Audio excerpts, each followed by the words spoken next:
Yeah, sorry, Bills fans, you're not on this. But neither are the Packers, and neither are the Broncos.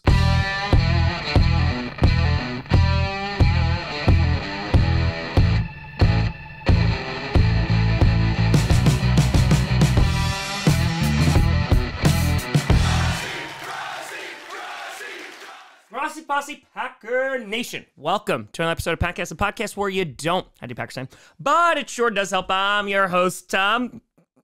Is anyone in this league good? Like, legitimately, I don't know anymore. It changes from week to week. Grossi, and today we are going to be ranking the top 10 teams heading into week 11 of the NFL season. And listen, a lot happened this past week. We had 6 games come down to game-winning field goals, including last night on Monday Night Football. Some heartbreaking losses, some exhilarating wins, looking at you, Houston Texans. And before we jump into the top 10, I want to do some honorable mentions here because they deserve to be shouted out. First honorable mention is going to be the purple incarnation of Satan, the Minnesota Vikings, because the Vikings, they're on a win streak now, and after a pretty abysmal start to the season, they then lose their quarterback, Kirk Cousins, and then Josh Dobbs comes in, and the Pastronaut has been leading them to the promised land. A big win over the Saints this week, and I'm not ready to put them in the top 10 just yet, but the Vikings, they're a dangerous team right now. They're kind of firing on all cylinders. They have a ton of momentum, and they're catching up to the Lions, so they get a shout out. In addition, we got the Jacksonville Jaguars. I'm sorry, you're out of the top 10. I still think they are a very good team, but until their offensive woes kind of fix themselves, the O-line was abysmal. Their offense hasn't really been able to get it going for a few weeks. They had a win streak going and it was looking good, but they were still turning the ball over. And then they ran into the 49ers. So for right now, they're outside the top 10. And the final team is the Seattle Seahawks, who also remain outside the top 10, but they got a clutch win against the Commanders. Geno Smith, that first half didn't really show up too much, but that second half he did. And so they're all sitting at the honorable mention, which means that these top 10, yeah, I think they're the best teams. Starting off with number 10. They earned it. You got the Houston Texans. That's right, Texans fans. Pop the champagne, launch the fireworks. You're in the top 10 because C.J. Stroud ended the Bengals winning streak. Somebody had to do it. I am the chosen one. Somebody had to do it. C.J. Stroud having another great game, and I gotta be honest here.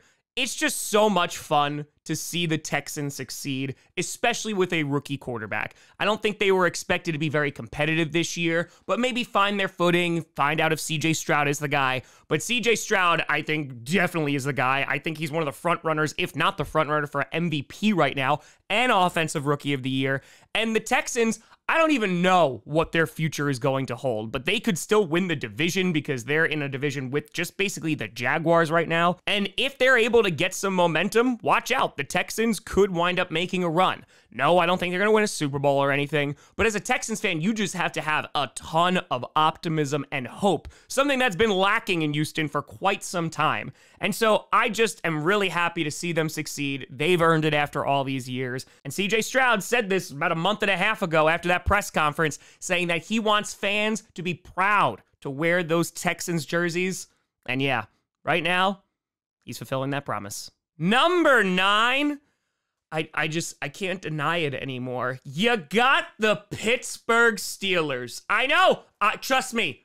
I know. I wasn't going to put the Steelers on here because, listen, Steelers fans, you're seeing yourself on here and it probably seems wrong. Oh my God, what are you looking at? I don't know. I've never gotten here before. Marcus, this is very serious. You can't look at porn while in the office. Because what the hell, man? They keep getting outgained in every single game.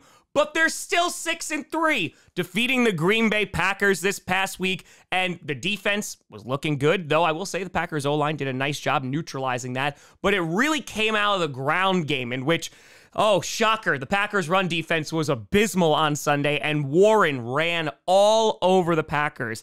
And the Steelers, they even showed some life in the first half on offense, scoring 2 touchdowns. And for the Steelers going forward, I don't know if this is sustainable. Mike Tomlin is a phenomenal coach. They have a really good record, but they are also in the buzzsaw division in the AFC North, in which there are 2 other teams on this list from the AFC North. And so right now, the Steelers are doing whatever it takes to get a win. It's ugly, but hey, you can't argue with the results, and so they wind up in the top 10.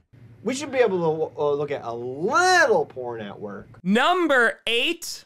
Welcome back to the top 10. They were on a bye, but you got the Miami Dolphins. And you might be going, hey, Tom, we weren't here last week. What changed? We didn't even play a game. Achane is coming back, baby. Achane coming back, designated to return, and I think that's going to be a huge boost to their already great offense. And I know that I was harsh on the Dolphins last week, and I think rightfully so, because this is the Dolphins every single time they have to play a good team. I said I'm not afraid anymore. Do you hear me? I'm not afraid anymore.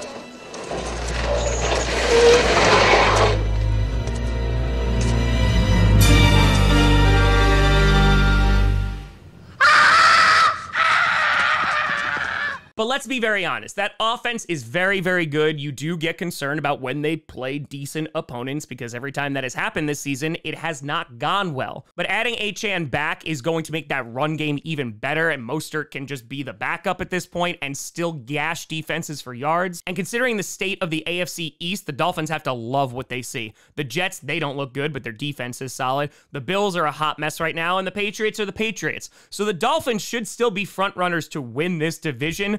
I do want to see them go against competitive teams and win, but right now, welcome back to the top 10, Dolphins.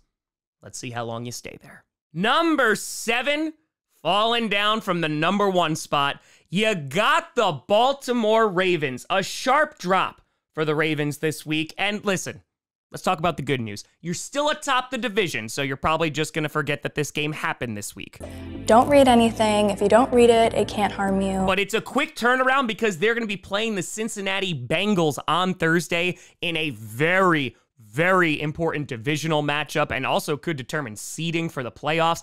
And ultimately, I think the Ravens are going to be okay, but they're just not consistent. That first half, they showed up, scored 17 points in the first quarter. Everything is running fine. And then that second half, kudos to the Browns defense and to Deshaun Watson, but good God, the Ravens choked that game away. They absolutely had it, and that's the concern with the Ravens this year. They'll look dominant against teams like the Lions and the Seahawks, and then they'll struggle a little bit with the Cardinals, and again, I know it's a divisional game, but damn, they are going to be wondering what if. Again, good news, you're still number 1 in the AFC North. They're going to have to keep that by beating the Bengals on Thursday, and if they don't, well, then this thing is going to crack wide open. Number 6, they just beat them. You got the Cleveland Browns, and here we go again. The Browns, somehow, some way, pulling off that win. This is something else. They weren't leading for a single second in that game, and yet a game-winning field goal propelled them to victory, and in that first half, I thought it was going to be a blowout. But that second half, that defense locked down, made Lamar Jackson's life miserable, and Deshaun Watson went 14 for 14, had a really nice second half, and this is the kind of QB play that they're going to need from Deshaun Watson to be real contenders in the playoffs, because the defense most definitely can get them into the postseason. However, can their offense catch up and at least be good enough and not turn the ball over that they'll be able to make some noise in the playoffs? Because I think that's where they're going. The Browns, they end up at number 6, and let's see how long they can keep it afloat. Number 5, you got the Dallas Cowboys, and ring the bells, hang the banner, because after that blowout, the Super Bowl hype begins again in Dallas. Vegas, baby! Vegas! And listen, it is just against the Giants, and I don't want to put too much into it, but the Cowboys, they absolutely decimated the crap out of them. Dak Prescott looked amazing. CeeDee Lamb is having the season of his life. Tony Pollard is there. And the Cowboys, we know that they can do this, and we know how bad the Giants are, but it's about putting it together against the really good teams. They did that against Philly and only lost that game in a matter of inches and also a foot out of bounds. Thank you, Dak. But the Cowboys, they show that they can beat up on the bad teams, but then again, a lot of teams on this list can do that. I will say that I think the Cowboys, when they make the playoffs, because I think they're going to, they can make a ton of noise, and it just takes a couple wins, and all of a sudden, they may find themselves in the NFC Championship game. It's still a long ways to get there, but right now, Cowboys, welcome back to the top 5. And yeah, let's see what it's like when you don't play the Giants every week.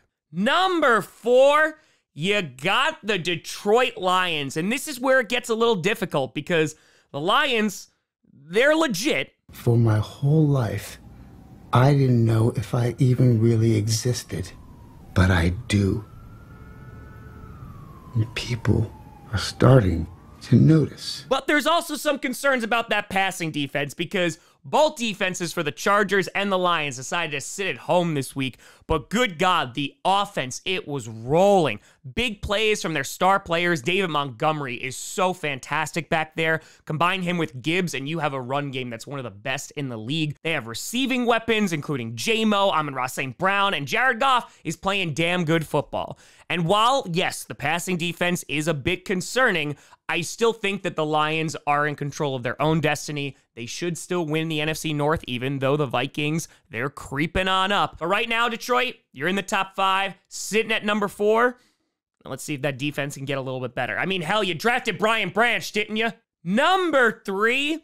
Oh, there's a big bounce up. You got the San Francisco 49ers. And 49ers fans, you seeing that defense is back. I want you to put the word out there that we back up. Understand me? We back up. The addition of Chase Young, you got Nick Bosa lined up on the other side, and they're meeting at the quarterback.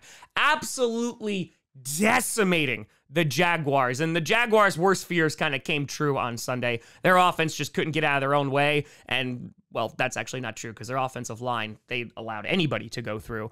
But the 49ers, really impressive win here. Their offense, Brock Purdy looked great. And the Jaguars' defense was throwing everything at him. And they have been a bright spot this season. So taking a look at the 49ers, they don't have the easiest schedule coming up. They do have a big game against the Seahawks next Thursday on Thanksgiving in prime time.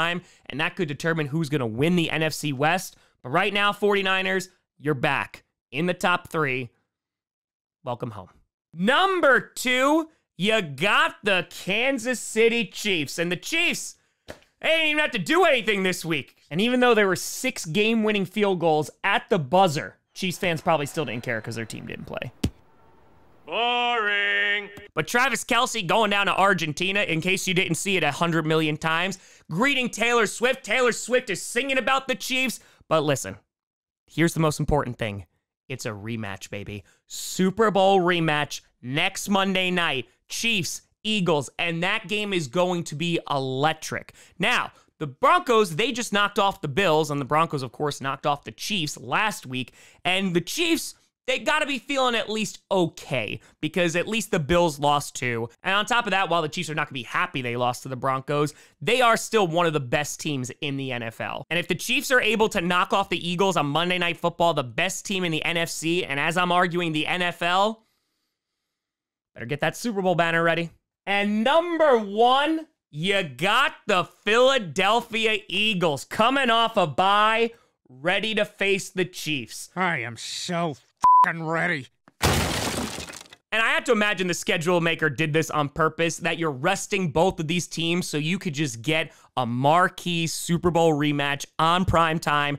And oh baby, it's working. The Eagles, best record in the NFL, best team in the NFC, and they also haven't reached their full potential. And it feels like none of these teams have, which is why this season is so wonky. But the Eagles have so many fantastic players on both the defensive and offensive side of the ball, and they are going up against the Chiefs, who have had a really nice defense this year. And we'll see how that Eagles defense can try and disrupt Patrick Mahomes. But I honestly cannot wait for next Monday. It's likely to be one of the best games of the year, though with my luck, it'll probably be awful because I'm streaming it.